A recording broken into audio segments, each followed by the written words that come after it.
bạn đã đến video tiếp theo của mình. Hôm nay là lễ ăn cư kiết hạ. Lễ ăn cư kiết hạ còn gọi là lễ nhập hạ của đồng bào Khmer. Đây là nghi thức của đồng bào Khmer nha cả nhà.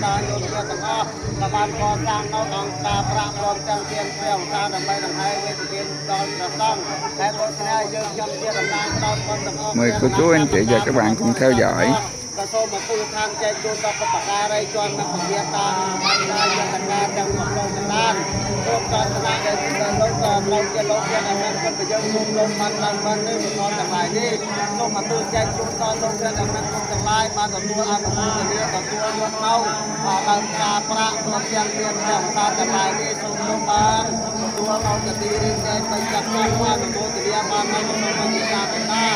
មានការយើងទាំងប្រព័ន្ធសម្ដានអបានដល់រួចចាក់ទៅក្នុងវារៀនទាំងឡាយទាំងពួងសូមបានសម្រាប់ក្នុងសេចក្តីប្រាថ្នាផលឡាអរិយសម្បត្តិតាមនៅក្នុងថ្ងៃនេះ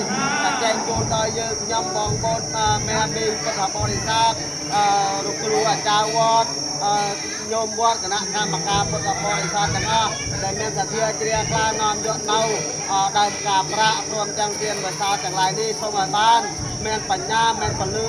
ភ្លឺស្វាងមានពួរសម្បល់កាយសុខកាយសប្បាយចិត្តមានកម្លាំងគ្នាអបអរមានទូចាំប្របីសម្រាប់ដូចក្តីសេចក្តីប្រាថ្នាសាធុសាធុសាធុបានអមោទនាសាធុយ៉ាតាយើងទៅប្រតិស័នជុំវិញព្រះហៅដល់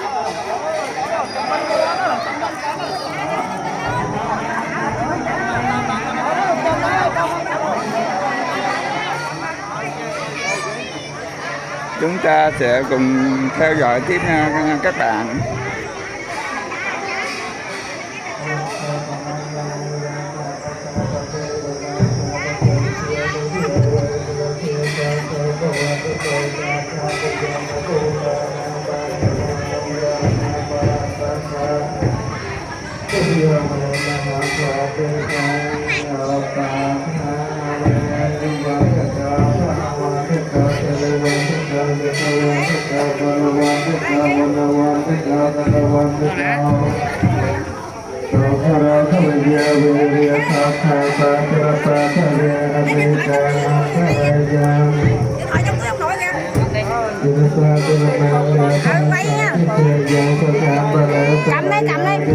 Cầm không được cầm này ra đi đó đứng đó nè.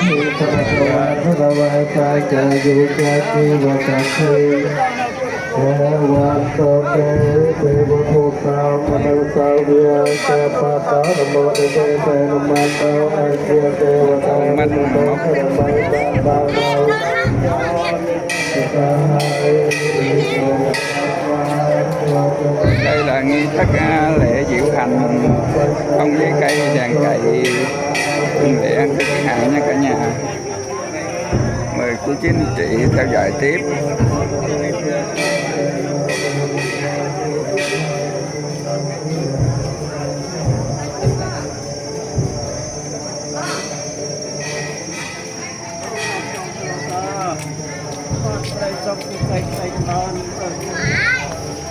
Nó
nào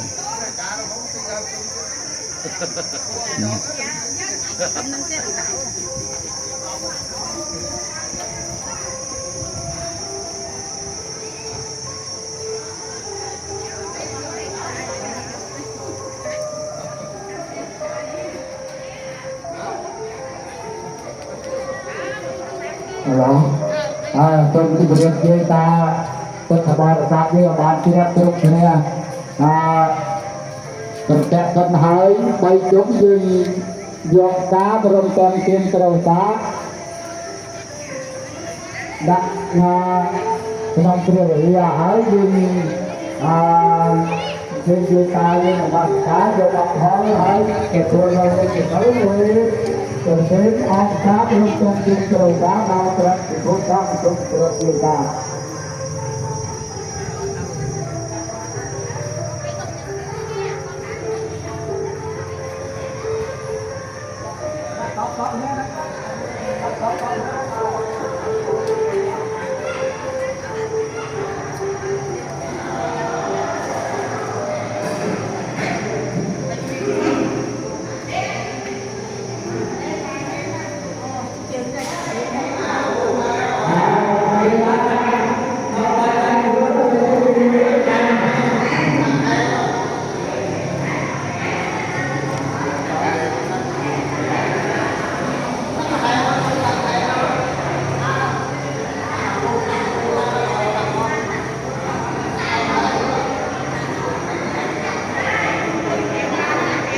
Màu ơi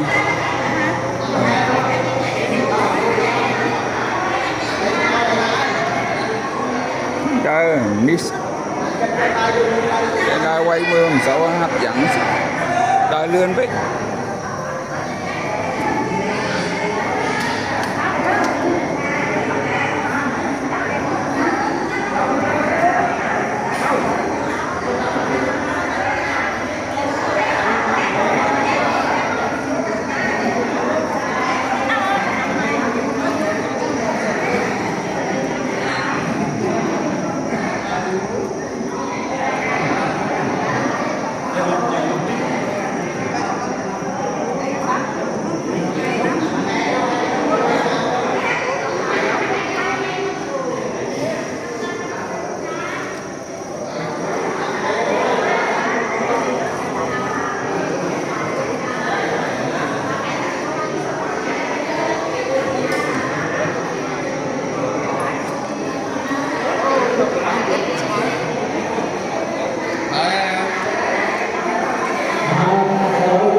ba dòng tranh diễn đã xong. Video mình xin kết thúc tại đây thôi.